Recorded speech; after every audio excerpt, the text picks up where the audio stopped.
Sabíamos que eras una interesada desde el día que apareciste. 5 años lo ordeñaste, vieja sinvergüenza.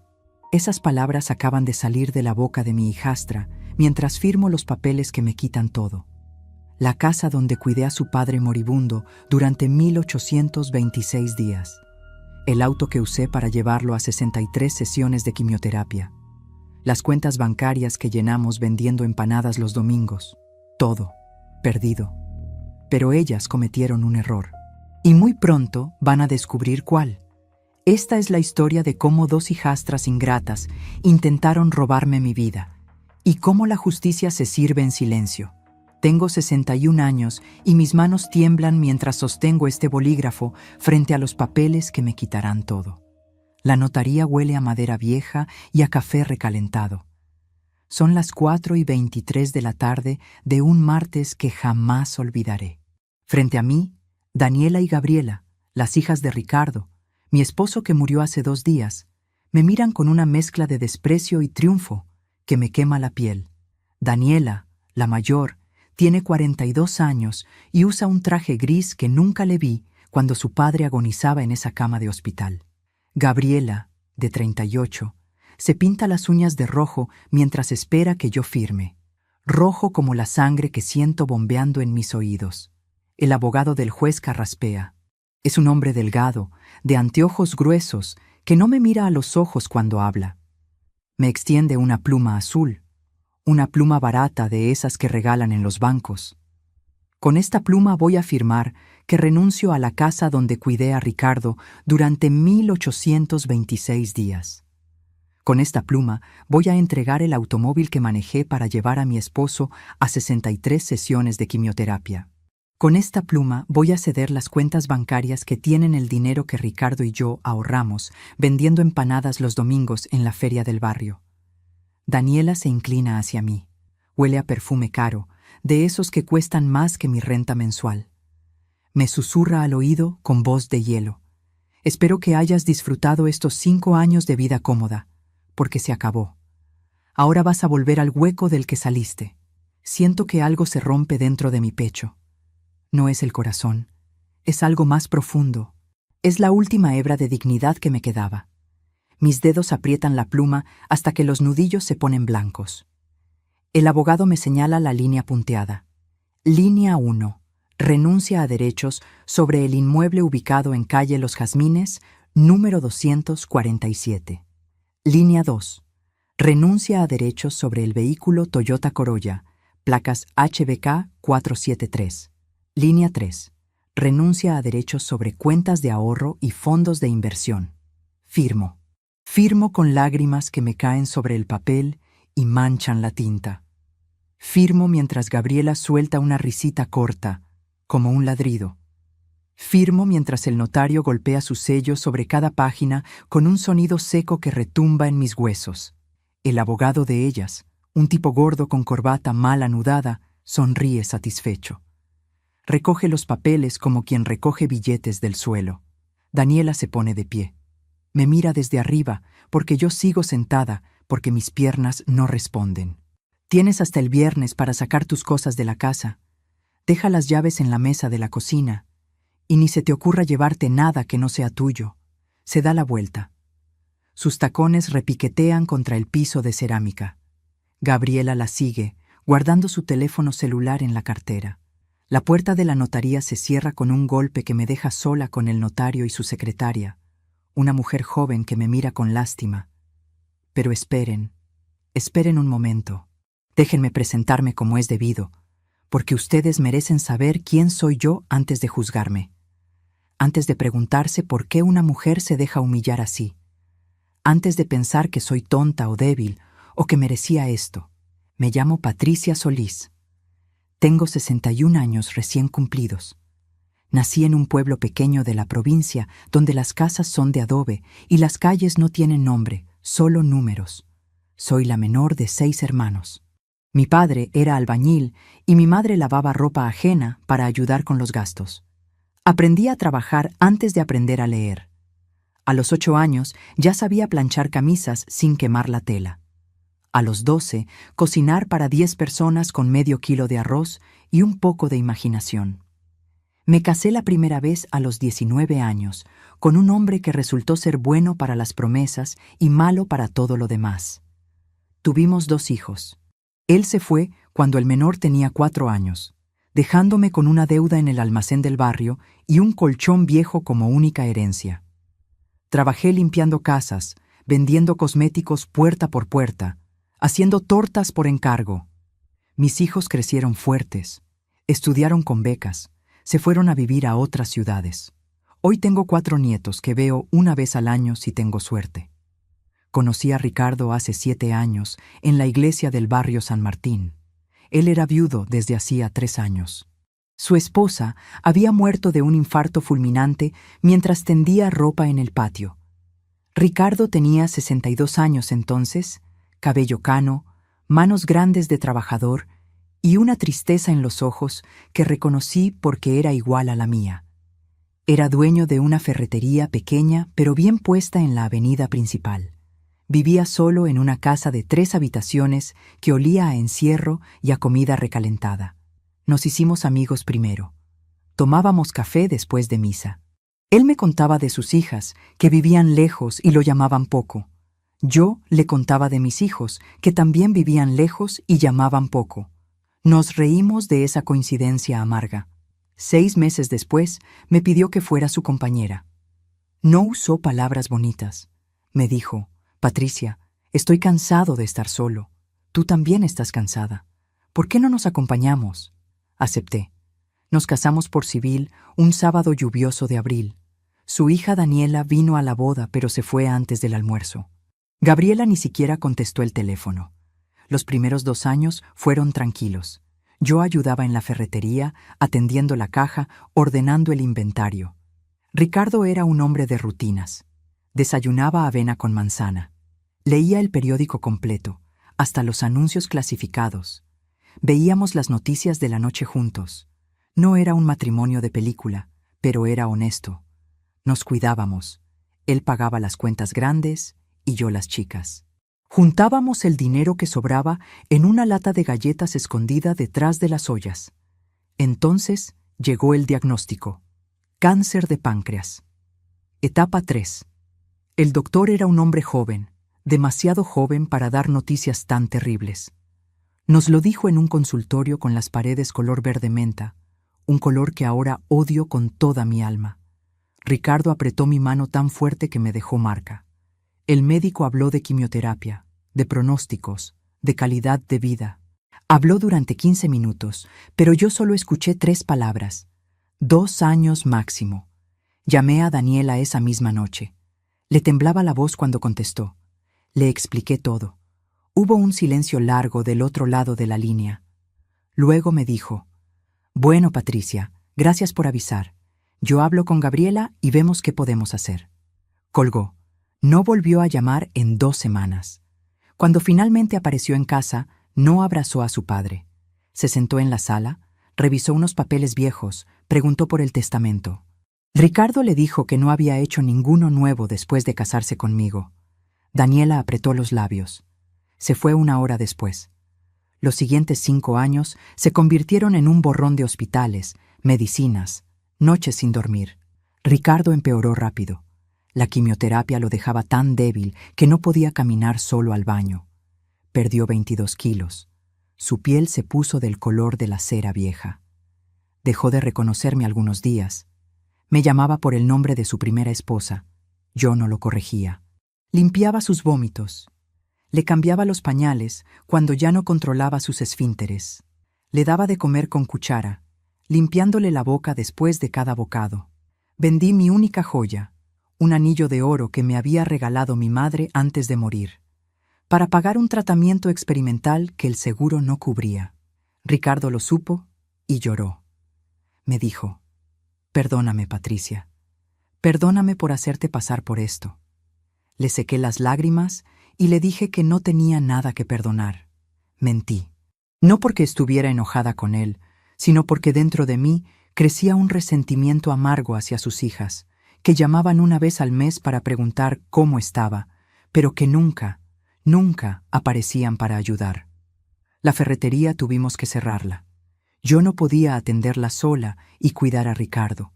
La vendimos por menos de lo que valía a un comerciante chino que regateó hasta el último peso.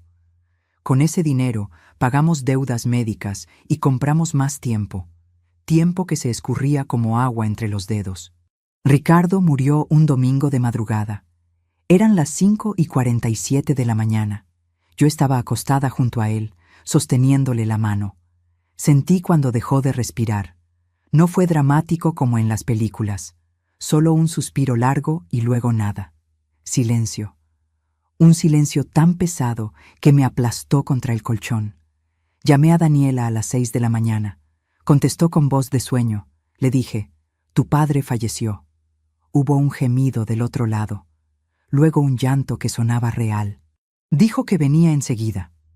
Llegó 5 horas después con Gabriela, las dos vestidas de negro, como si hubieran tenido los vestidos preparados en el closet esperando este día. El funeral fue sencillo. Pocas personas, los vecinos del barrio, algunos clientes viejos de la ferretería, el padre Julio de la iglesia. Daniela y Gabriela se sentaron en la primera fila, llorando de manera ostentosa. Yo me senté atrás, seca de lágrimas porque ya las había gastado todas durante 5 años de agonía lenta. Después del entierro, volvimos a la casa. Daniela y Gabriela se instalaron en la sala como dueñas. Empezaron a revisar cajones, a abrir armarios, a hacer inventario. Les pregunté qué hacían. Daniela me miró como si yo fuera una intrusa. Estamos viendo lo que dejó nuestro padre. Es nuestro derecho. Esa noche, mientras yo trataba de dormir en la cama donde Ricardo había muerto, las escuché hablando en la cocina. Sus voces atravesaban las paredes delgadas. Es obvio que se casó con él por la casa y el dinero. 5 años aguantó para quedarse con todo. No vamos a dejar que esta mujer se quede con lo que es nuestro. Cada palabra era una puñalada. A la mañana siguiente, Daniela tocó la puerta de mi habitación a las 7. Entró sin esperar respuesta. Me dijo que habían hablado con un abogado, que iban a reclamar la herencia completa porque yo no tenía derecho a nada, que su padre había construido ese patrimonio con su primera esposa, la madre de ellas, y que yo solo era una oportunista que apareció al final. Les dije que su padre y yo habíamos trabajado juntos, que yo había vendido mis cosas para pagar sus medicinas, que había limpiado su cuerpo enfermo cuando nadie más lo hacía. Gabriela se rió. Una risa seca, cruel. ¿Y qué querías? ¿Una medalla? Eso hacen las esposas. Pero eso no te da derecho a robarnos. Mi abogado, el señor Méndez, un hombre mayor que me cobraba poco porque éramos del mismo barrio, me imploró que peleara. Patricia, usted tiene derechos como cónyuge. Podemos ganar esto. Me mostró papeles, artículos de ley, precedentes. Pero yo estaba tan cansada, tan infinitamente cansada. Les dije, está bien, doy todo. La casa, el auto, las cuentas, todo es suyo. El señor Méndez me miró como si me hubiera vuelto loca. Daniela y Gabriela se miraron entre ellas, sorprendidas. Luego sonrieron. Esa sonrisa de llenas que acaban de encontrar un cadáver. Y así llegamos a hoy. A esta notaría. A estos papeles firmados con mis lágrimas. A este momento donde parece que lo perdí todo. Pero hay algo que ellas no saben. Algo que Ricardo hizo en sus últimos días de lucidez. Algo que cambiará todo. El notario me mira con lástima mientras guarda los documentos. Me pregunta si estoy segura, si no quiero reconsiderar. Niego con la cabeza. Me pongo de pie con dificultad. Mis rodillas crujen. Salgo de la notaría hacia la calle donde el sol de la tarde me ciega. Camino despacio, como caminan las personas viejas que han perdido todo. Pero mientras camino, una sonrisa pequeña, casi imperceptible, se dibuja en mis labios. Porque ellas cometieron un error fatal, y muy pronto van a descubrirlo. Sigo caminando. Mis manos ya no tiemblan. Por primera vez en 3 semanas, siento algo parecido a la paz, porque yo sé algo que ellas ignoran. Y ese conocimiento es lo único que necesito para sobrevivir estos últimos días de humillación. Pero estoy adelantándome. Déjenme contarles cómo llegué hasta aquí. Déjenme contarles la historia completa, desde el principio, para que entiendan por qué hice lo que hice. Para que entiendan que a veces la venganza no es un plato que se sirve caliente ni frío. Es un plato que se sirve en silencio, con paciencia, con la sabiduría de quien ha vivido 61 años y ha aprendido que la justicia no siempre llega gritando. Vuelvo en el tiempo, a ese sábado lluvioso de abril cuando Ricardo y yo nos casamos por civil. Recuerdo que yo usaba un vestido celeste que había comprado en una tienda de segunda mano. Me quedaba un poco grande en los hombros, pero era bonito. Ricardo llevaba un traje café que olía a naftalina. Nos casamos en el registro civil del centro, en una sala pequeña con sillas de plástico naranja y un funcionario que bostezaba cada 2 minutos. Daniela llegó tarde. Entró cuando ya estábamos firmando los papeles. Llevaba jeans rotos y una blusa negra. No me saludó. Abrazó a su padre con frialdad, como quien abraza a un conocido en la calle. Durante la pequeña celebración que hicimos después en un restaurante económico del barrio, se sentó lo más lejos posible de mí. Respondía con monosílabos cuando le hablaba. Revisaba su teléfono cada 30 segundos. Se fue antes del postre alegando que tenía cosas que hacer. Gabriela ni siquiera eso. Cuando Ricardo la llamó para invitarla a la boda, ella le dijo que tenía un compromiso laboral importante. «¿Sabes cómo es esto, papá? No puedo dejar el trabajo así como así». Ricardo colgó el teléfono con los hombros caídos. Intentó disimular la tristeza, pero yo la vi. La vi en cómo apretaba los labios, en cómo se quedó mirando la pared durante varios minutos sin decir nada. Esa noche, nuestra noche de bodas, no hubo romance de película. Cenamos tallarines con salsa que yo había preparado en la mañana. Vimos televisión. Él se quedó dormido en el sofá con la boca abierta. Yo lo tapé con una manta y me fui a dormir a la que ahora era nuestra habitación. La habitación que había sido de él y de su primera esposa. Las sábanas todavía tenían el olor de otra mujer, un perfume floral que me hizo sentir como una intrusa. Pero con el tiempo, esa casa se volvió mía. Cambié las cortinas, pinté las paredes de amarillo claro, planté geranios en el patio. Ricardo me dejaba hacer. Decía que la casa necesitaba vida, que había estado muerta mucho tiempo. Trabajábamos juntos en la ferretería de lunes a sábado. Yo llegaba a las 8 de la mañana, abría la caja registradora, acomodaba los productos nuevos. Atendía a los clientes con paciencia, explicándoles las diferencias entre un tornillo y otro, entre una pintura y otra. Los domingos preparábamos empanadas para vender en la feria del barrio. Yo amasaba desde las 5 de la mañana. Ricardo preparaba el relleno de carne con pasas y aceitunas, la receta de su madre. Hacíamos 200 empanadas cada domingo. Las vendíamos a 5 pesos cada una. 1,000 pesos limpios que guardábamos en la lata de galletas detrás de las ollas. Ese era nuestro fondo de emergencia, nuestro pequeño tesoro. Éramos felices de una manera simple. Él me compraba flores los martes, porque los martes las vendían más baratas en el mercado. Yo le planchaba las camisas dejándolas exactamente como a él le gustaban, con el cuello bien estirado. Compartíamos el periódico en las mañanas. Él leía la sección de deportes, yo la de recetas y consejos del hogar. Los sábados por la noche veíamos programas de concursos en la televisión y gritábamos las respuestas como si nos pudieran escuchar. Daniela nos visitaba 2 veces al año, Navidad y el cumpleaños de Ricardo. Llegaba por unas horas, comía lo que yo cocinaba sin dar las gracias, le daba a su padre un regalo genérico comprado deprisa y se iba. Gabriela era peor. Llamaba cada 3 o 4 meses. Conversaciones de 5 minutos. «Hola, papá. ¿Cómo estás?» «Bien, bien. Yo también». «Sí, el trabajo está pesado. Bueno, te dejo, te quiero, chao». Colgaba antes de que Ricardo pudiera contarle algo importante. Recuerdo una Navidad en particular. Yo había cocinado durante 2 días. Pavo relleno, ensalada rusa, budín de pan, ponche de frutas. La mesa estaba preciosa, con un mantel rojo que había bordado yo misma.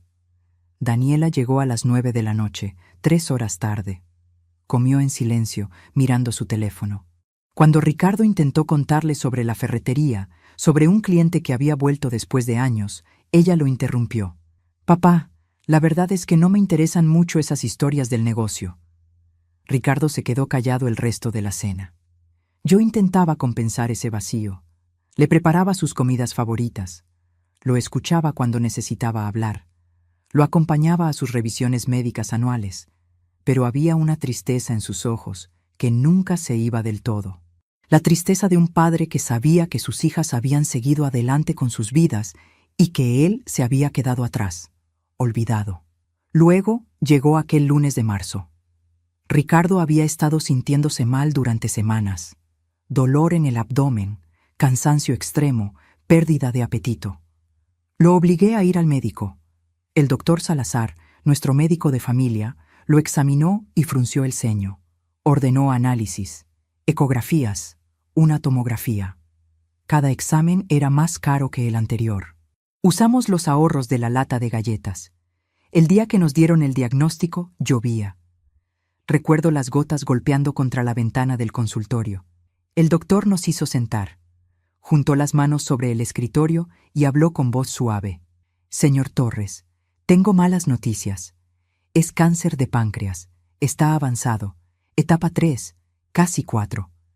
Las palabras cayeron sobre nosotros como piedras. Ricardo apretó mi mano con tanta fuerza que mis dedos se pusieron morados. El médico siguió hablando. Opciones de tratamiento: quimioterapia, radioterapia, posibilidad de cirugía si el tumor respondía, efectos secundarios, costos, porcentajes de supervivencia. Yo anotaba todo en un cuaderno con mano temblorosa, pero las letras salían torcidas, ilegibles. Al final, el doctor nos miró con compasión. En el mejor de los casos, con tratamiento agresivo, estamos hablando de 18 a 24 meses. 2 años. Mi esposo tenía 2 años de vida. Quizás. Salimos del hospital en silencio. Subimos al auto. Ricardo puso las manos en el volante, pero no arrancó. Se quedó mirando al frente durante largos minutos. Luego comenzó a llorar. No eran lágrimas silenciosas. Eran sollozos profundos que le sacudían todo el cuerpo. Yo lo abracé. Le dije que íbamos a pelear, que haríamos el tratamiento, que no nos íbamos a rendir. Esa noche llamé a Daniela. El teléfono sonó 6 veces antes de que contestara. Le conté todo: el diagnóstico, el pronóstico, el plan de tratamiento. Hubo un silencio del otro lado que duró una eternidad. Luego escuché su voz quebrada. Dios mío, no puede ser. Lloró un poco. Me preguntó detalles médicos que yo repetí leyendo de mis notas. Le dije que íbamos a empezar quimioterapia la próxima semana. Ella dijo que hablaría con Gabriela y verían qué podían hacer para ayudar. Esperé esa ayuda durante 2 semanas. No llegó. Ni una llamada, ni un mensaje, nada. Fue Ricardo quien finalmente las llamó. Daniela le dijo que tenía problemas en su trabajo, que su jefe era un tirano, que no podía pedir días libres. Gabriela le dijo que acababa de cambiar de puesto y que no quería dar mala impresión faltando tan pronto. Las dos prometieron visitarlo pronto. Pronto nunca llegó. La primera sesión de quimioterapia fue un infierno. Ricardo vomitó durante 6 horas seguidas. Perdió todo el color de la cara. Temblaba como una hoja. Yo me quedé con él en el hospital, sentada en una silla incómoda junto a su cama, sosteniéndole la mano, limpiándole la boca. La enfermera me dijo que podía irme a casa a descansar. Le dije que no, que mi lugar estaba ahí. Así fueron las siguientes 63 sesiones. Cada martes y viernes durante meses. Yo manejaba el auto, porque Ricardo estaba demasiado débil. Lo ayudaba a caminar desde el estacionamiento hasta el área de oncología. Lo sostenía cuando las piernas le flaqueaban. Me sentaba a su lado mientras le inyectaban esos químicos que mataban el cáncer, pero que también lo mataban a él de a poco. Ricardo perdió el cabello primero, luego las cejas, luego las ganas de comer. Bajó 22 kilos en 4 meses. Su ropa le quedaba enorme. Tuve que hacerle agujeros nuevos a su cinturón porque el más apretado ya no servía. Su piel se volvió gris, como ceniza. Sus ojos se hundieron en las cuencas. Dejó de parecerse al hombre con el que me había casado. La ferretería se volvió imposible de mantener. Yo no podía atenderla sola y cuidar a Ricardo al mismo tiempo. Los clientes empezaron a irse a otras tiendas. Las ventas cayeron. Los proveedores exigían pagos que no podíamos hacer. Una mañana de junio, Ricardo me dijo con lágrimas en los ojos: «Patricia, tenemos que vender el negocio, no hay otra opción». Apareció un comerciante chino que tenía otras tiendas en la zona. Ofreció 80,000 pesos por todo: el inventario, el fondo de comercio, el nombre, el local. La ferretería valía al menos 130,000. Ricardo lo sabía, yo lo sabía. Pero no teníamos tiempo ni fuerza para negociar. Aceptamos, firmamos los papeles. Vi cómo ese hombre se llevaba el trabajo de toda una vida de Ricardo por menos de lo que valía. Vi cómo mi esposo lloraba en silencio mientras el comerciante cerraba la puerta de la ferretería por última vez. Con ese dinero pagamos deudas médicas que se habían acumulado. Compramos medicinas que el seguro no cubría. Pagamos consultas con especialistas que cobraban fortunas por dar malas noticias con palabras bonitas. El dinero se evaporaba como agua en el desierto. Daniela apareció 6 meses después del diagnóstico. Llegó un sábado por la tarde sin avisar. Tocó el timbre. Cuando abrí la puerta, me miró de arriba abajo con desaprobación. Llevaba ropa de marca, cartera cara, zapatos que brillaban. Entró a la casa como una inspectora. Fue directo a la habitación donde Ricardo pasaba la mayor parte del día acostado. La escuché hablar con su padre. No sobre cómo se sentía, no sobre los tratamientos, no sobre el dolor. Hablaron de papeles, de testamentos, de bienes. Daniela quería saber qué había hecho Ricardo con su patrimonio después de casarse conmigo.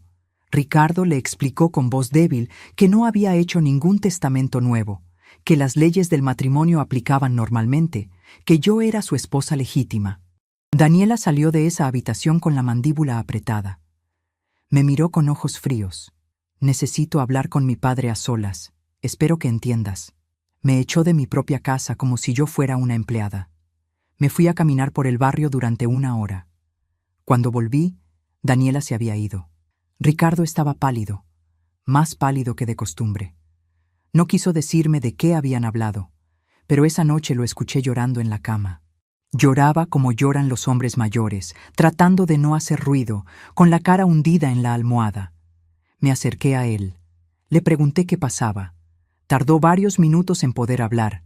Finalmente me dijo: «Patricia, mis hijas creen que te casaste conmigo por interés.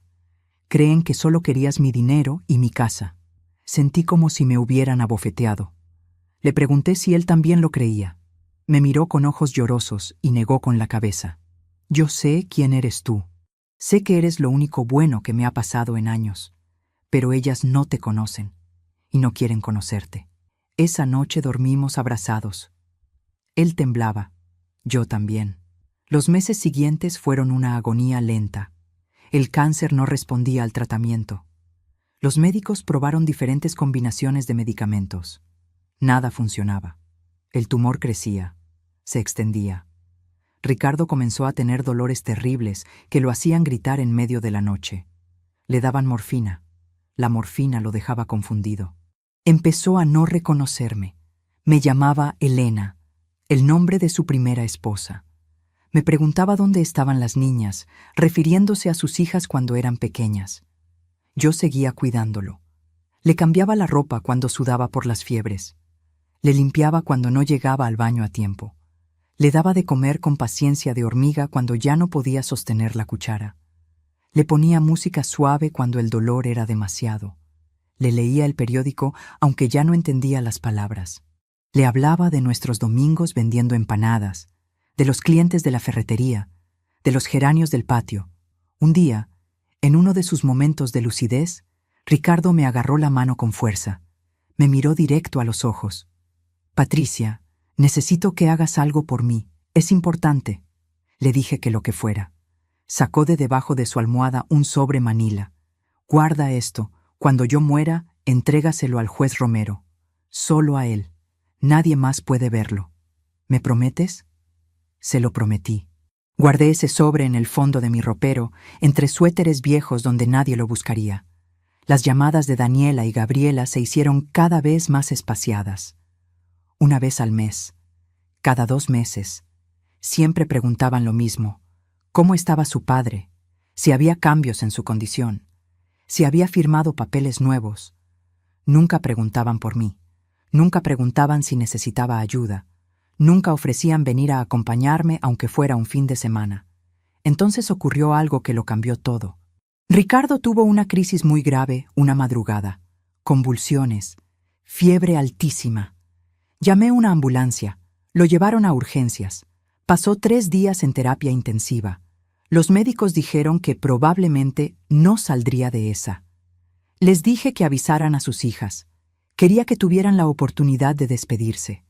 Daniela llegó al hospital 36 horas después. Gabriela 48 horas. Entraron a terapia intensiva vestidas de luto, como si ya hubieran comprado la ropa para el funeral. Yo estaba afuera, sentada en las sillas de plástico del pasillo, con la misma ropa que llevaba desde hacía 2 días. No me había bañado, no había comido, solo había esperado. Cuando salieron de ver a su padre, pasaron junto a mí sin decir palabra. Las seguí, las alcancé en el estacionamiento. ¿Cómo lo vieron?, les pregunté.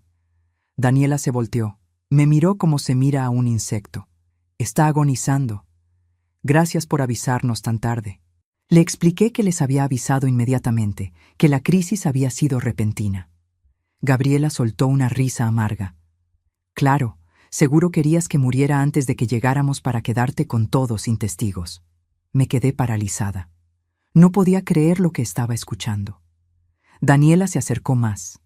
Me apuntó con el dedo. Te estamos vigilando, Patricia. No creas que nos engañas. Sabemos lo que eres. Una cazafortunas. Una aprovechada. Pero no te vas a salir con la tuya. Se fueron. Las vi subir a sus autos y desaparecer. Volví al hospital. Me senté junto a la cama de Ricardo en terapia intensiva. Sostuve su mano fría. Y por primera vez en 5 años de cuidarlo, de amarlo, de sacrificar todo por él, sentí que algo dentro de mí comenzaba a quebrarse. Ricardo sobrevivió a esa crisis. Los médicos lo llamaron un milagro. Yo lo llamé una maldición disfrazada, porque sobrevivir significaba más sufrimiento, más dolor, más agonía lenta.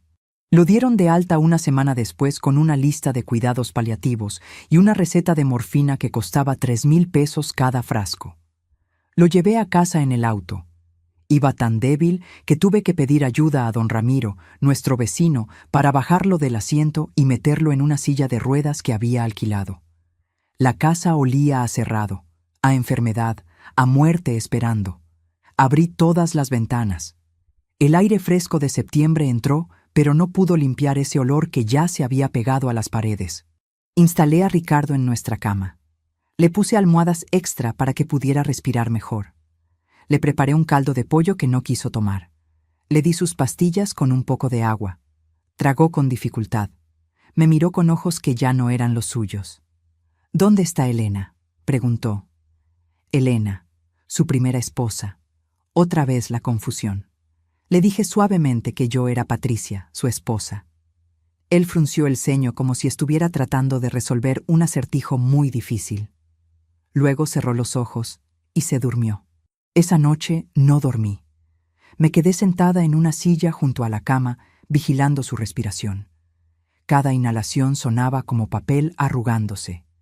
Cada exhalación como un suspiro de derrota. A las 3:42 de la madrugada, mi teléfono vibró. Un mensaje de Daniela. Mañana vamos a ir a la casa a las 10 de la mañana. Tenemos que hablar de asuntos importantes. Asegúrate de estar ahí. No era una solicitud.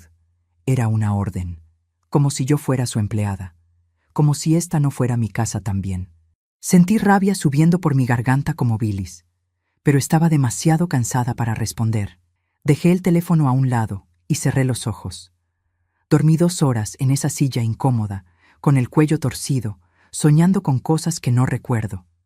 A las 10 en punto de la mañana siguiente, el timbre sonó. Abrí la puerta y ahí estaban, Daniela y Gabriela. Pero no venían solas. Las acompañaba un hombre de traje azul marino con un maletín de cuero. «Este es el licenciado Vargas, nuestro abogado», anunció Daniela empujando la puerta y entrando sin esperar invitación. Gabriela la siguió.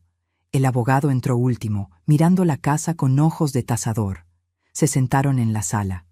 En mi sala, Daniela sacó unos papeles de su bolsa. El abogado abrió su maletín. Yo me quedé de pie, con los brazos cruzados, sintiendo como una intrusa en mi propia casa. «Siéntate, Patricia», ordenó Daniela. Me senté en el borde del sofá. El licenciado Vargas habló con voz oficial, como leyendo de un guión. «Señora Solís, mis clientas me han contratado para proteger los intereses de la herencia de su padre. Hemos revisado la situación legal y queremos dejar claras algunas cosas». Sacó documentos, escrituras, títulos, estados de cuenta. Esta propiedad fue adquirida por el señor Ricardo Torres en 1998, durante su matrimonio con la señora Elena Martínez de Torres. Por lo tanto, es parte del patrimonio familiar original. Daniela se inclinó hacia adelante. Lo que el licenciado quiere decir es que esta casa nunca debió ser tuya. Fue de nuestra madre. Papá solo la tuvo en custodia. Ahora nos pertenece a nosotras. Sentí como si me hubieran golpeado en el estómago. Traté de hablar, pero Gabriela me interrumpió. El auto también. Las cuentas bancarias también. Todo lo que hay aquí es parte de la herencia de nuestra madre. Tú no tienes ningún derecho sobre nada de esto. El abogado continuó con su voz monótona. Entendemos que usted ha cuidado al señor Torres durante su enfermedad. Eso es admirable. Pero eso no le da derechos legales sobre propiedades que fueron adquiridas antes de su matrimonio. Pausa dramática. Estamos dispuestos a ser generosos. Le ofrecemos 50,000 pesos como compensación por sus servicios de cuidado. A cambio, usted firmará un documento renunciando a cualquier reclamo sobre la herencia. 50,000 pesos. Por 5 años de mi vida. Por 1,826 días limpiando vómito y orina. Por 63 viajes al hospital. Por vender mi único anillo de oro. Por cerrar la ferretería por menos de lo que valía. Por dormir en sillas de hospital. Por aguantar que me llamaran por el nombre de otra mujer. 50,000 pesos. Me reí. Fue una risa corta, sin humor. Daniela frunció el ceño. No veo qué tiene de gracioso. Es una oferta justa. Justa. Esa palabra sonó tan absurda en su boca que me reí otra vez. ¿Justa?, pregunté. 50,000 pesos es justo por 5 años de cuidar a su padre mientras ustedes vivían sus vidas cómodas en otra ciudad. Gabriela se puso de pie. Su voz subió de volumen. ¿Sabes qué? Ni siquiera tenemos que ofrecerte nada. Podríamos echarte a la calle hoy mismo.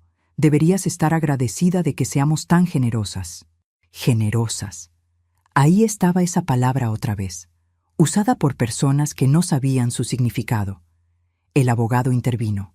Señora Solís, le sugiero que considere la oferta. Si esto llega a tribunales, puede salir con las manos vacías, y los procesos legales son largos y costosos. ¿Tiene usted dinero para pagar un abogado? Sabía que no. Lo sabía porque había revisado mis finanzas, porque había investigado, porque Daniela y Gabriela habían hecho su tarea. Me puse de pie. Les dije que necesitaba pensarlo, que no iba a firmar nada sin consultar con mi propio abogado. Daniela soltó un bufido. ¿Qué abogado? No tienes dinero ni para comer. Pero como quieras, te damos una semana, 7 días para que firmes o empezamos el proceso legal. Se levantaron. El licenciado Vargas me dejó su tarjeta sobre la mesa.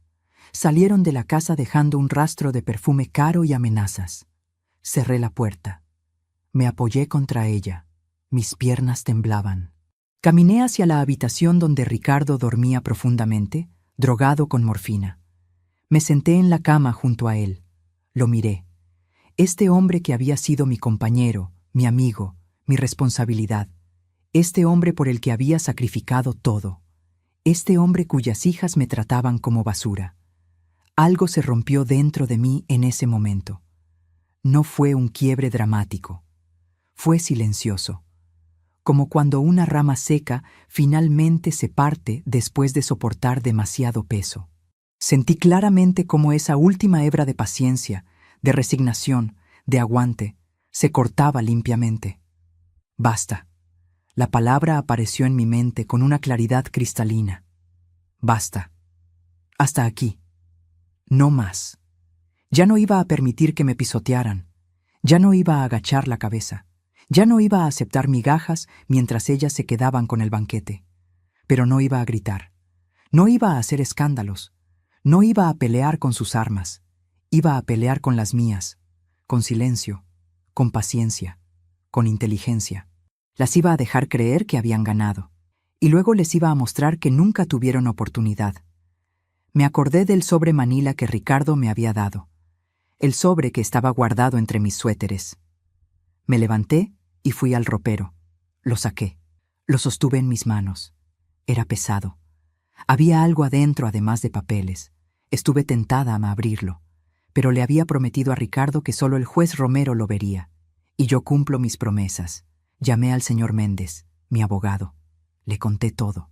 La visita de las hijas, el abogado, la oferta insultante, las amenazas. Él escuchó en silencio.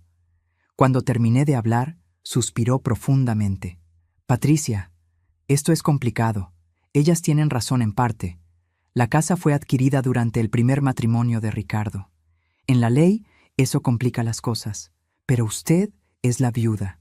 Tiene derechos. Podemos pelear. Le pregunté cuánto costaría pelear. Hubo una pausa larga. Para un caso así, con lo que se puede extender, estamos hablando de mínimo 120,000 pesos en honorarios legales. Y eso sin garantía de ganar. 120,000 pesos que no tenía. Que nunca tendría. Le hablé del sobre, del juez Romero, de la promesa que le había hecho a Ricardo. El señor Méndez se quedó callado varios segundos. Luego dijo algo que me sorprendió. Patricia, creo que su esposo sabía exactamente lo que iba a pasar. Creo que se preparó para esto. ¿Usted confía en él? Le dije que sí, que confiaba. Entonces haga lo que él le pidió. Y mientras tanto, haga algo más. Haga exactamente lo que sus hijastras esperan que haga. No entendí. Me explicó. Déjelas creer que ganaron. Llore, suplique, firme todo lo que le pongan enfrente. Sea la viuda pobre y derrotada que ellas creen que es. Porque cuando llegue la audiencia final, cuando ese sobre se abra, ellas van a estar tan confiadas que no verán venir lo que sea que Ricardo dejó preparado.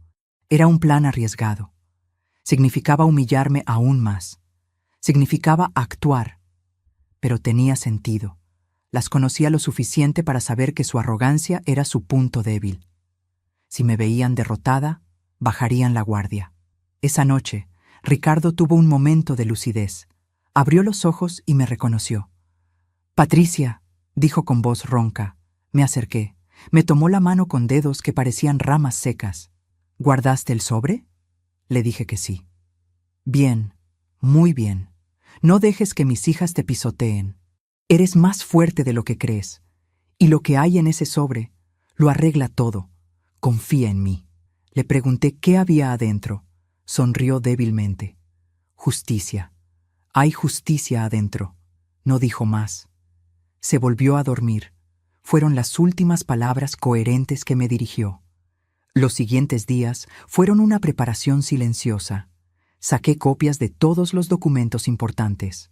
Recibos médicos, comprobantes de las medicinas que había comprado, registros de las 63 sesiones de quimioterapia, el contrato de venta de la ferretería, los estados de cuenta bancarios. Todo lo guardé en una carpeta que escondí en casa de doña Mercedes, mi vecina de confianza. Fui a ver al juez Romero a su despacho. Era un hombre de unos 65 años, con bigote gris y ojos cansados pero amables. Le expliqué que era la viuda de Ricardo Torres. Le mostré el sobre. Sus ojos se iluminaron con reconocimiento. «Ah, sí. Don Ricardo vino a verme hace 3 meses. Me pidió que guardara esto. Me dijo que solo debía abrirse en la audiencia de partición de bienes, en presencia de todos los herederos». Asentí. Me dijo que la audiencia estaba programada para dentro de 2 semanas, un jueves a las 10 de la mañana. 2 semanas, 14 días, 336 horas. Podía aguantar eso, podía actuar durante eso, podía ser la viuda sumisa y derrotada durante eso. Volví a casa. Llamé a Daniela. Le dije con voz quebrada, casi llorando, que aceptaba su oferta, que no tenía fuerzas para pelear, que solo quería paz. Hubo un silencio triunfal del otro lado. Luego su voz, dulce como veneno. Hiciste lo correcto, Patricia. Esto es lo mejor para todos. Acordamos que firmaría los papeles en la notaría el martes de la próxima semana. Pero yo sabía que Ricardo no tenía más tiempo. Su respiración se había vuelto irregular, sus latidos débiles. El médico me había dicho que era cuestión de días. Tendría que firmar esos papeles mientras él todavía estuviera vivo, fingiendo mi derrota ante sus hijas. Ricardo murió el domingo de madrugada, tal como lo conté antes. Eran las 5:47. Yo estaba junto a él. Lo último que hice fue susurrarle al oído: voy a cumplir mi promesa, y voy a hacer que se arrepientan. No sé si me escuchó, pero necesitaba decirlo. El funeral fue 2 días después. Las lágrimas falsas de sus hijas. Al día siguiente, el martes, fui a la notaría tal como había prometido. Los papeles firmados. Todo fue teatro. Yo actuando como la viuda derrotada, mientras ellas sonreían victoriosas, sin saber lo que les esperaba en la audiencia del jueves. Yo era la actriz principal en una obra donde el final ya estaba escrito, pero nadie más lo sabía. Ahora, mientras camino por la calle después de salir de esa notaría donde firmé mi aparente derrota, siento algo que no había sentido en años. Poder. No el poder que viene del dinero o de las propiedades.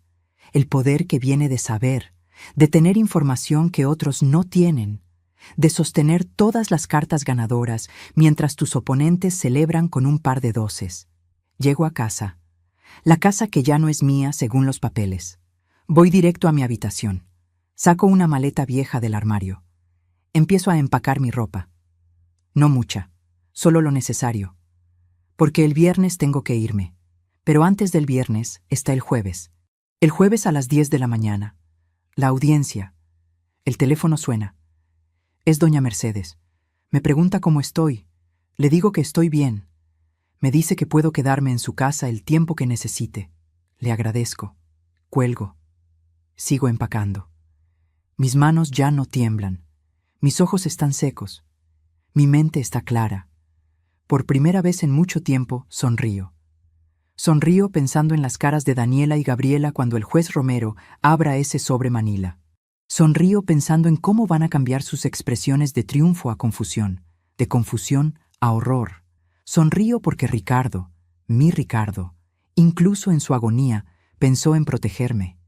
Y yo voy a honrar eso dejando que su plan se desarrolle exactamente como él lo diseñó. Termino de empacar. Cierro la maleta. La dejo junto a la puerta.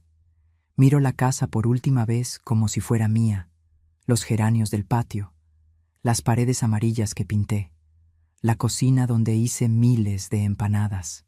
La cama donde cuidé a un hombre hasta su último respiro. Me siento en el sofá de la sala. Cierro los ojos. Y espero. Espero que llegue el jueves. Espero que llegue la justicia. Espero que llegue el momento en que esas 2 mujeres arrogantes aprendan que la dignidad no se mide en casas, ni en autos, ni en cuentas bancarias. Se mide en silencios estratégicos y en promesas cumplidas. Los 3 días que faltaban para la audiencia se arrastraron como años. El martes por la mañana, Daniela tocó el timbre a las 8. Demasiado temprano para una visita de cortesía.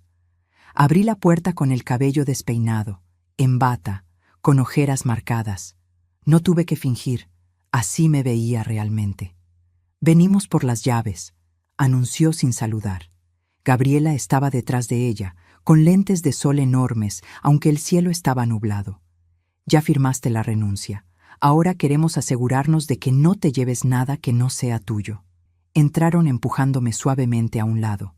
Llevaban bolsas grandes de tela, de esas que se usan para mudanzas. Daniela fue directo al dormitorio principal. Abrió el armario de Ricardo. Empezó a revisar su ropa. «Esto lo vamos a donar», dijo sacando camisas y pantalones. Gabriela entró a la cocina. La escuché abriendo cajones, moviendo ollas.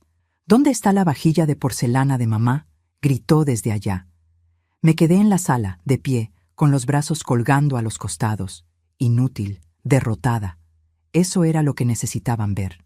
Daniela salió del dormitorio con una caja de zapatos vieja. La abrió. Adentro había fotografías. Fotos de Ricardo joven con su primera esposa. Fotos de Daniela y Gabriela de niñas. Una foto de bodas en blanco y negro, amarillenta por el tiempo. «Esto es nuestro», dijo Daniela guardando la caja en una de sus bolsas. Luego me miró. ¿Dónde guardaba papá sus documentos importantes? Escrituras, títulos, ese tipo de cosas. Le dije que en el estudio, en un archivador gris. Fue hacia allá. La seguí como un perro asustado. Abrió el archivador. Sacó carpetas. Las revisó una por una. Escritura de la casa, título del auto, estados de cuenta bancarios, pólizas de seguro. Todo lo metió en sus bolsas. «Vamos a llevarnos esto para ponerlo a nuestro nombre», explicó como si me estuviera haciendo un favor al informarme.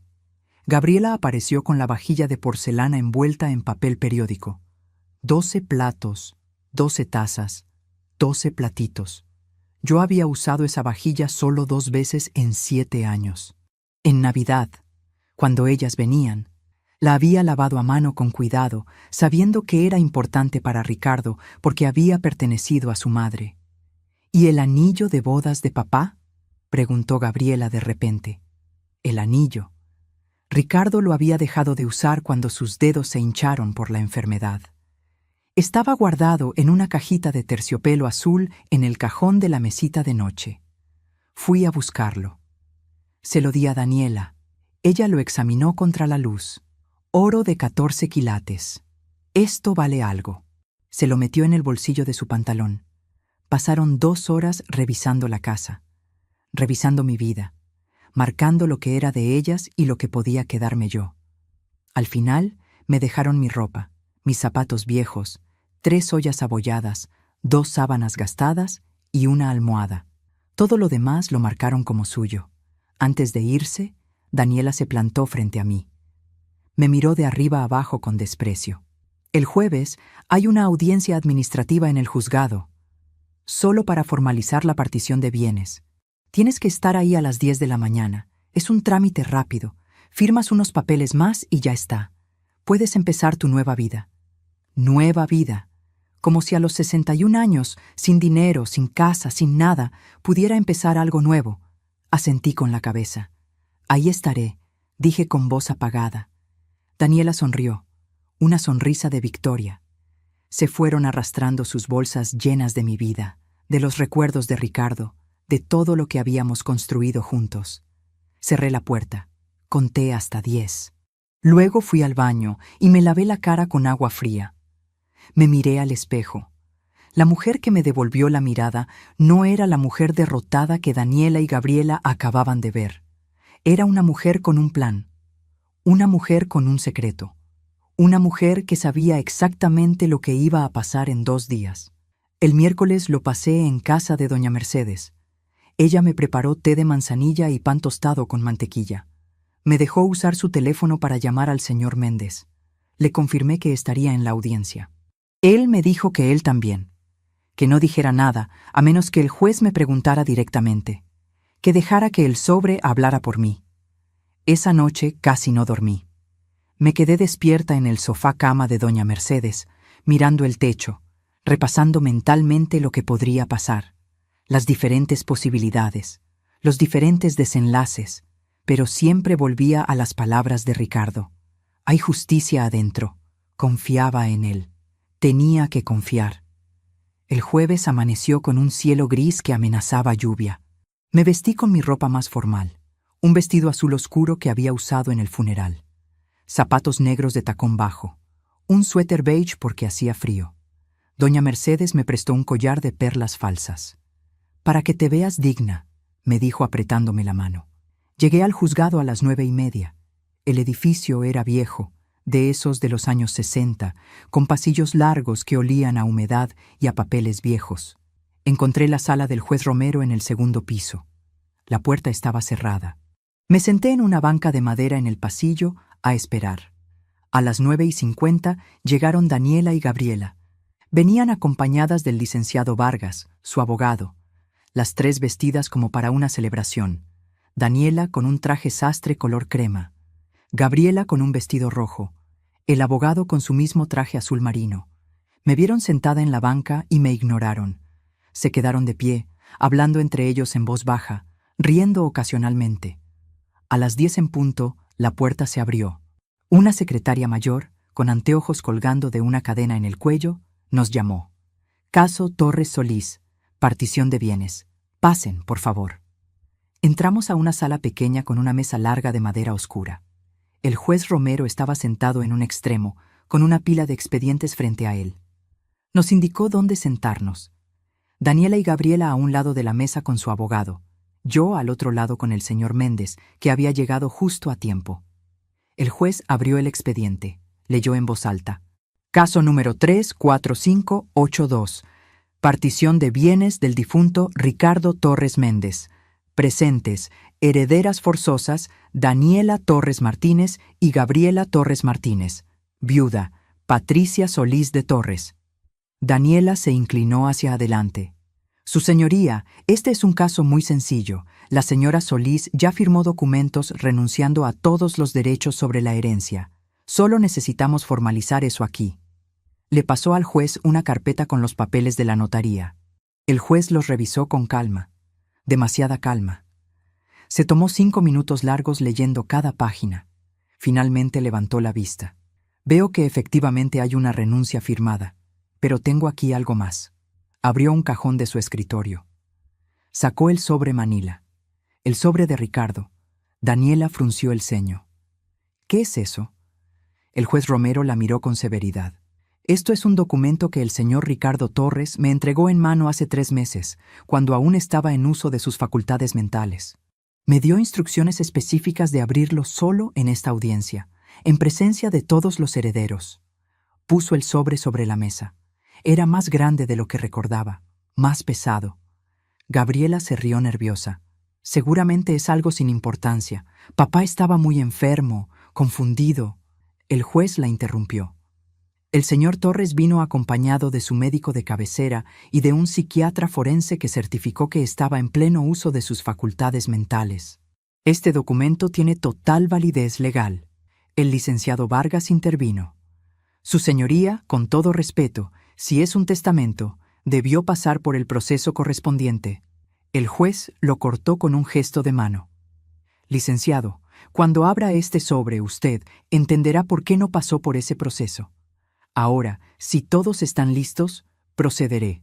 El silencio en la sala era tan denso que podía tocarse. El juez rompió el sello lacre del sobre.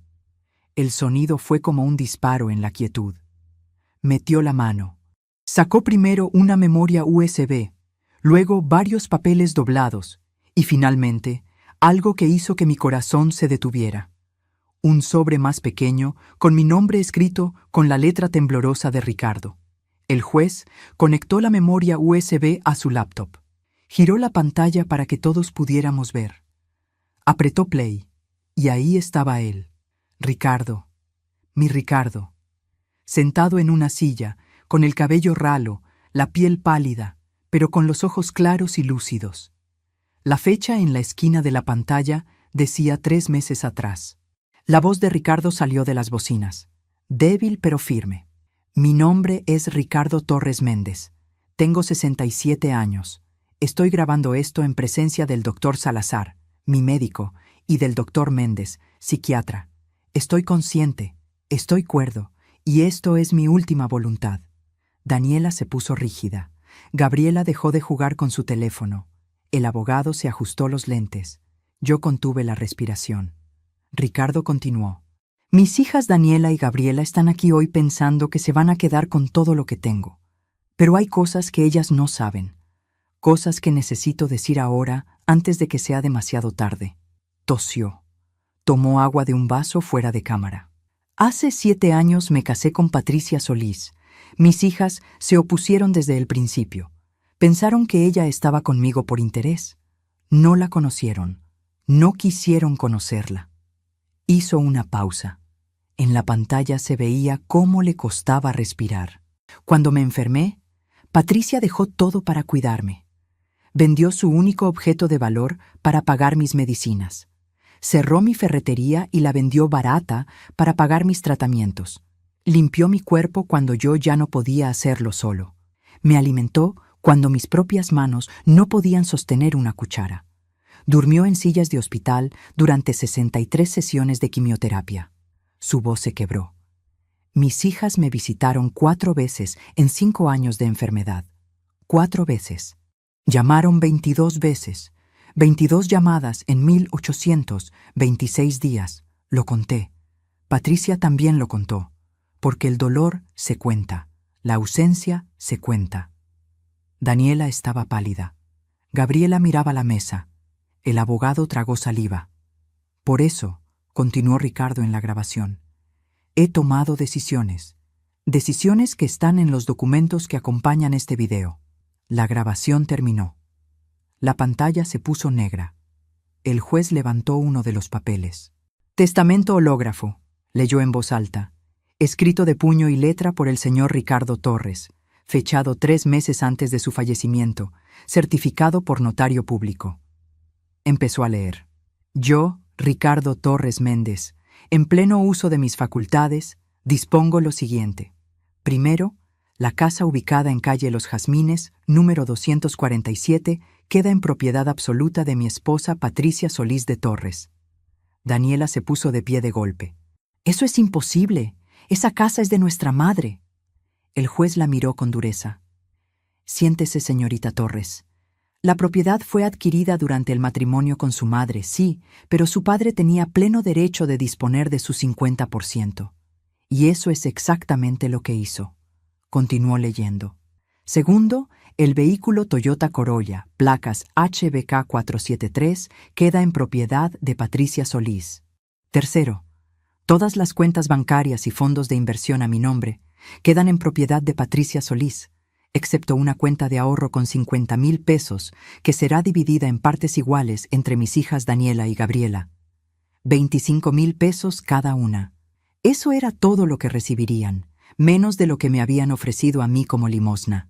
Pero el juez no había terminado. Levantó otro documento. Adicionalmente, el señor Torres dejó un inventario detallado de todos los gastos médicos de los últimos 5 años. Un total de 280,000 pesos. De esos, Patricia Solís aportó de su propio dinero 120,000 pesos, vendiendo sus pertenencias y usando sus ahorros. Las señoritas Torres aportaron 0 pesos. El silencio era ensordecedor. El juez sacó el sobre pequeño con mi nombre. Me lo extendió. «Señora Solís, esto es para usted». Lo tomé con manos temblorosas. Lo abrí. Adentro había una carta y algo más. El anillo de bodas de Ricardo. El mismo que Daniela me había quitado y se había metido en el bolsillo 2 días atrás. La carta decía: «Patricia, mi amor, mi compañera, mi ángel. Si estás leyendo esto es porque ya no estoy. Perdóname por dejarte sola. Perdóname por no haber hecho esto antes. Pero ahora está hecho. La casa es tuya. El auto es tuyo. El dinero es tuyo. Todo lo que trabajamos juntos es tuyo. Mis hijas tendrán que aprender que el amor no se mide en sangre, sino en presencia. Y tú estuviste presente hasta el final. Te amo. Siempre. Ricardo». Las lágrimas cayeron sobre el papel borrando la tinta. Pero no me importó. Alcé la vista. Daniela estaba de pie, roja de furia. «Esto es una farsa. Esa mujer lo manipuló, lo obligó a firmar esto». El licenciado Vargas trataba de calmarla, poniéndole una mano en el hombro. El juez golpeó la mesa con su mazo. «Orden. Señorita Torres, su padre actuó en pleno uso de sus facultades. Hay certificados médicos, hay testimonios, hay un video. Todo está en orden». Miró al abogado. «Licenciado, ¿tiene algo que alegar?». Vargas negó con la cabeza. Sabía que no había nada que hacer. Daniela se volvió hacia mí. Me apuntó con el dedo como había hecho en el estacionamiento del hospital. «Tú planeaste esto. Tú lo envenenaste contra nosotras. Tú...». El juez la interrumpió. «Señorita Torres, una palabra más y la sacaré de esta sala por desacato». Gabriela lloraba. No eran las lágrimas ostentosas del funeral. Eran lágrimas de rabia impotente, de vergüenza, de derrota. El juez firmó los documentos, los selló. La partición queda establecida conforme a la última voluntad del señor Ricardo Torres. Señora Solís, la propiedad de los Jazmines 247. El vehículo y las cuentas bancarias son legalmente suyas. Señoritas Torres, pueden retirar los 25,000 pesos de la cuenta designada en el banco que está especificado aquí. Les extendió un papel. Daniela lo arrugó en su mano. Me miró con un odio tan puro que quemaba. Esto no termina aquí, siseó. El señor Méndez se puso de pie. Señorita Torres, cualquier acción legal contra mi clienta será considerada acoso. Le sugiero que acepte la decisión del tribunal y siga adelante con su vida. Salieron de la sala como tornado. El licenciado Vargas primero, con su maletín. Daniela después, con tacones que martillaban el piso. Gabriela al final, todavía llorando. La puerta se cerró con un golpe que hizo vibrar las paredes. Me quedé sentada, sosteniendo la carta de Ricardo, con el anillo apretado en mi puño. El juez Romero me miró con ojos amables. Señora Solís, su esposo era un hombre sabio. La quería mucho. Asentí, incapaz de hablar. El señor Méndez me ayudó a ponerme de pie. Me acompañó fuera del juzgado. En la calle, la lluvia que había amenazado todo el día finalmente caía. Pero yo no sentía el agua, no sentía el frío, solo sentía un peso enorme saliendo de mis hombros. 5 años de peso, de humillación, de injusticia. Todo se iba con esa lluvia. Levanté el rostro hacia el cielo gris y sonreí. La primera noche que dormí en mi casa, en mi cama, sabiendo que era legalmente mía, no pude cerrar los ojos. No por miedo ni tristeza, por una sensación extraña que tardé horas en identificar. Era paz, paz pura. Acostada en esa cama donde había cuidado a Ricardo durante 1826 días, sentí por primera vez que podía respirar sin que el aire me doliera. El viernes por la mañana, el teléfono sonó a las 7. Era Daniela. Dejé que sonara 10 veces antes de contestar. ¿Qué quieres?, pregunté sin saludar. Su voz sonaba diferente, más pequeña.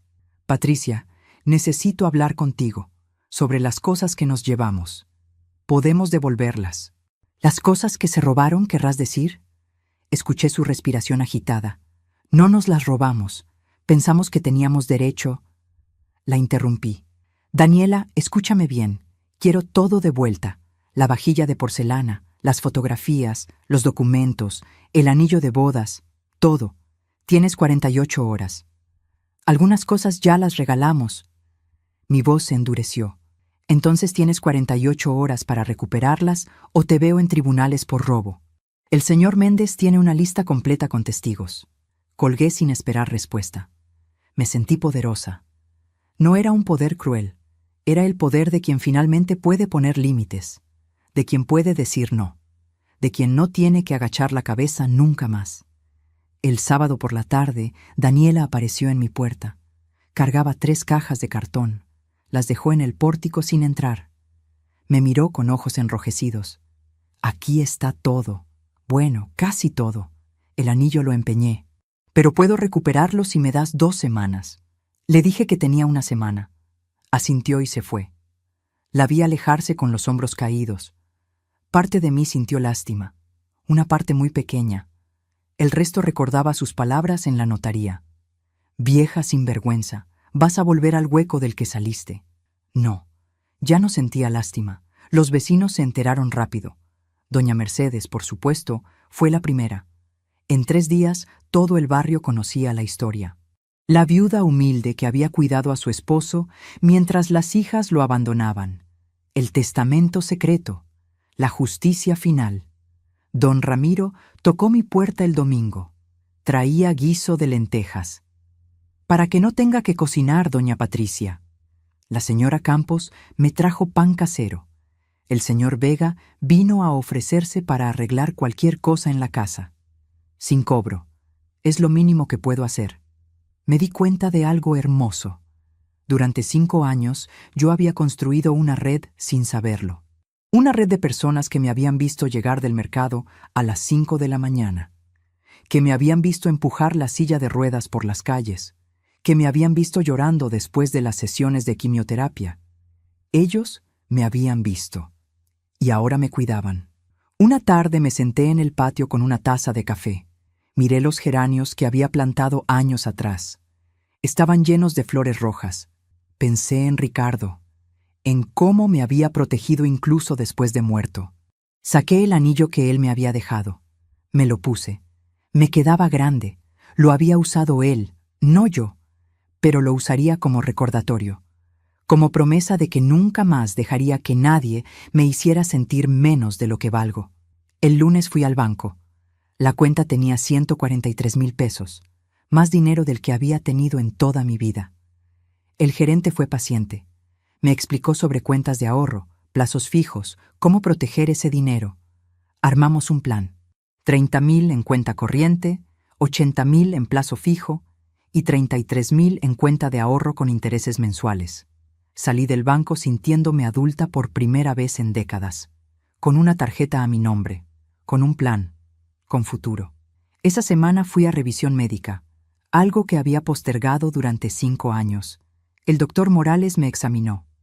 Presión alta, colesterol alto, deficiencia de vitamina D, principios de osteoporosis, nada grave, todo manejable. Me dio medicinas, una dieta, y me dijo que caminara 30 minutos diarios. Empecé a caminar cada mañana. Al principio me dolían las rodillas, me faltaba el aire, pero persistí. Al mes podía caminar sin dolor. Conocí a otras mujeres que también caminaban temprano. Marta, Rosa, Lucía. Nos hicimos amigas, caminábamos juntas, hablábamos de nuestras vidas, de nuestros dolores, de nuestros triunfos pequeños. Ellas me convencieron de unirme al grupo de tejido de la parroquia. Todos los miércoles, 12 mujeres nos reuníamos a tejer mantas para el hospital. Mis dedos estaban torpes al principio, pero la memoria muscular volvió, punto tras punto. Una tarde, el padre Julio se acercó. «Patricia, me alegro de que la justicia haya prevalecido». Se sentó junto a mí. «¿Cómo está tu corazón?». Pensé antes de responder. «Está sanando, padre. Lentamente, pero está sanando». Mientras tanto, las noticias sobre Daniela y Gabriela llegaban indirectamente. Doña Mercedes me contó que habían visto a Daniela llorando en el baño de su trabajo, que había pedido un préstamo y se lo negaron, que su esposo estaba furioso por haber perdido la herencia. Del señor Vega supe que Gabriela había ido a la ferretería preguntando si compraban herramientas usadas. Traía cosas de Ricardo que había escondido. El señor Vega le ofreció muy poco. Ella aceptó. Necesitaba el dinero. No sentí alegría ante su caída, pero tampoco pena. Sentí indiferencia. Y eso era liberador. Ellas ya no tenían poder sobre mis emociones. Ya no ocupaban espacio en mi mente. Una tarde de marzo, 2 meses después de la audiencia, gasté dinero en mí misma. Fui a una peluquería bonita. La estilista me cortó el cabello hasta los hombros. Me puso reflejos caoba. Me maquilló suavemente. Cuando me vi en el espejo, no reconocí a la mujer que me miraba. Se veía viva, se veía más joven, se veía libre. Pagué 200 pesos. Antes me hubieran parecido un desperdicio. Ese día sentí que era la mejor inversión. Salí y caminé por el centro. Compré un vestido verde esmeralda, zapatos nuevos, una cartera, un pañuelo de seda. Gasté 1,300 pesos y no sentí culpa. Sentí alegría. Esa noche cociné algo especial, solo para mí. Pescado al horno con papas y hierbas. Puse la mesa con mantel limpio. Usé la vajilla de porcelana que Daniela había devuelto. Encendí una vela. Me serví una copa de vino blanco.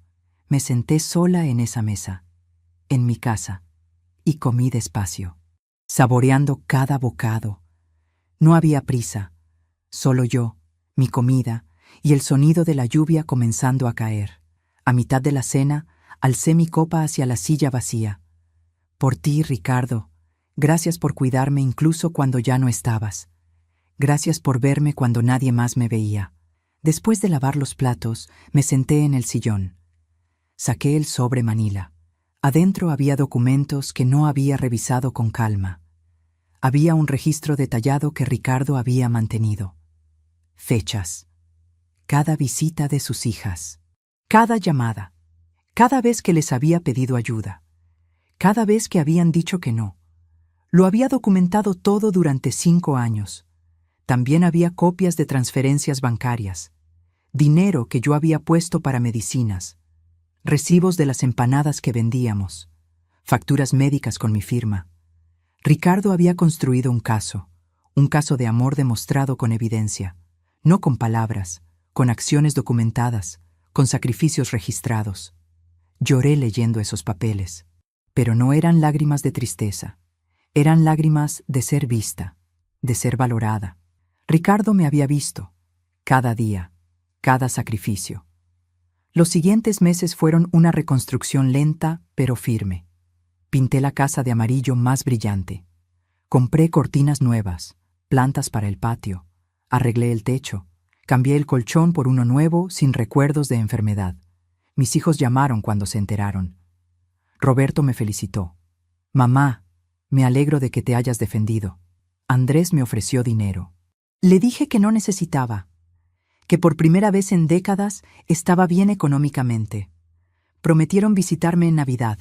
Una tarde de mayo, 6 meses después del funeral, estaba podando los geranios cuando escuché un auto. Levanté la vista. Era Gabriela. Venía sola.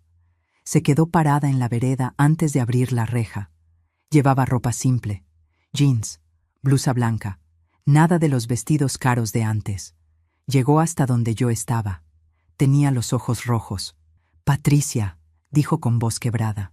¿Podemos hablar? Dejé las tijeras de podar. Habla. Se sentó sin que la invitara.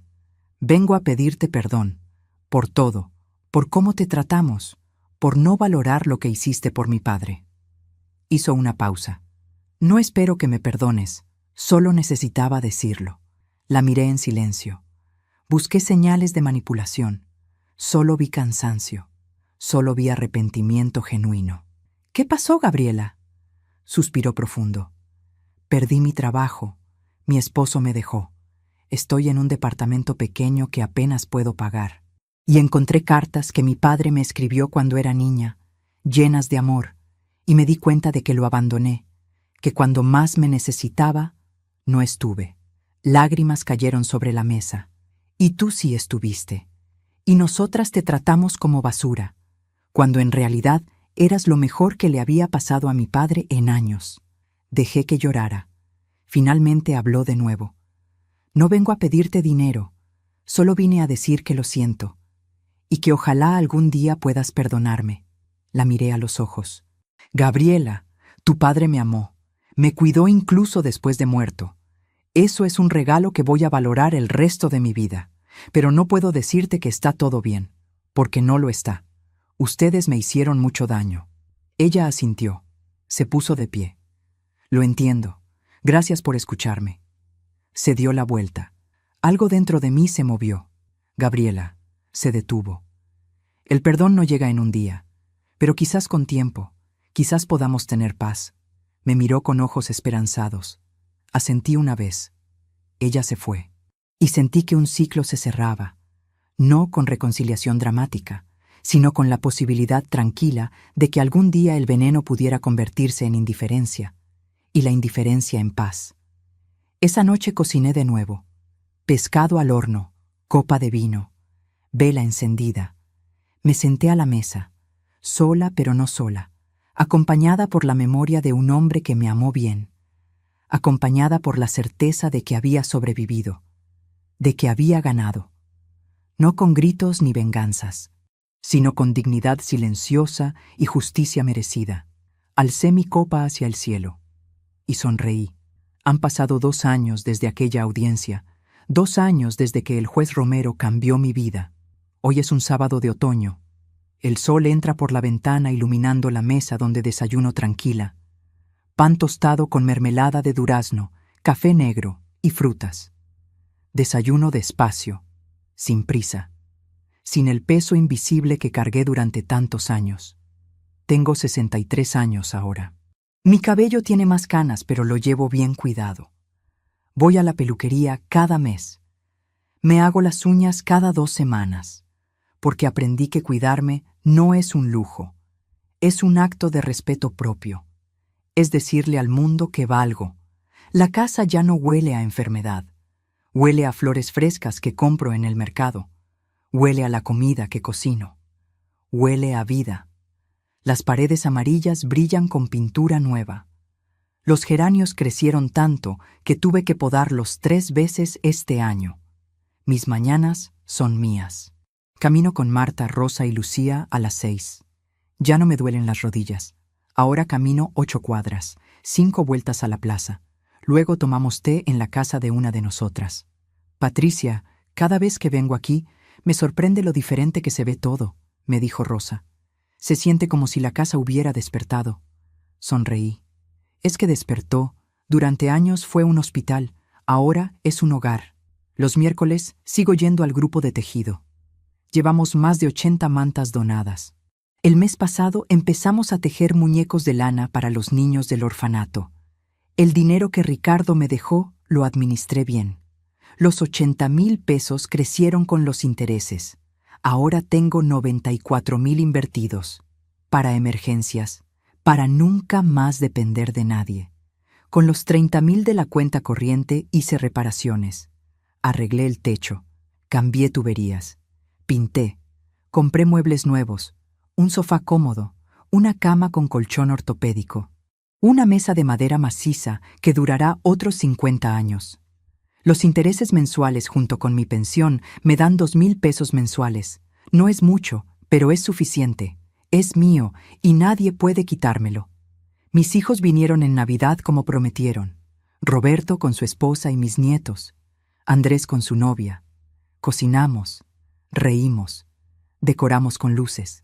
Fue la primera Navidad en años donde sentí felicidad real en mi pecho. Roberto me llevó aparte una noche. Mamá, te ves diferente, te ves fuerte. Le dije que me sentía fuerte, que había aprendido que decir no me hace mala persona. Me abrazó fuerte. Gabriela volvió a visitarme 3 veces en estos 2 años. La primera vez, 6 meses después de aquella conversación. Traía rosas amarillas. Nos sentamos en la sala. Hablamos de cosas superficiales al principio. Lentamente la conversación se volvió más profunda. Me contó que estaba en terapia, que había descubierto que sus decisiones venían del enojo mal procesado por la muerte de su madre. Cuando llegaste tú, me dijo, te vi como un reemplazo barato de mi mamá. No te di oportunidad. Y ahora sé que perdí años de conocer a una mujer buena por mi orgullo. Le dije que apreciaba su honestidad, que quizás, con tiempo, podríamos construir algo, no una relación de madre e hija, pero quizás una amistad frágil, un respeto mutuo.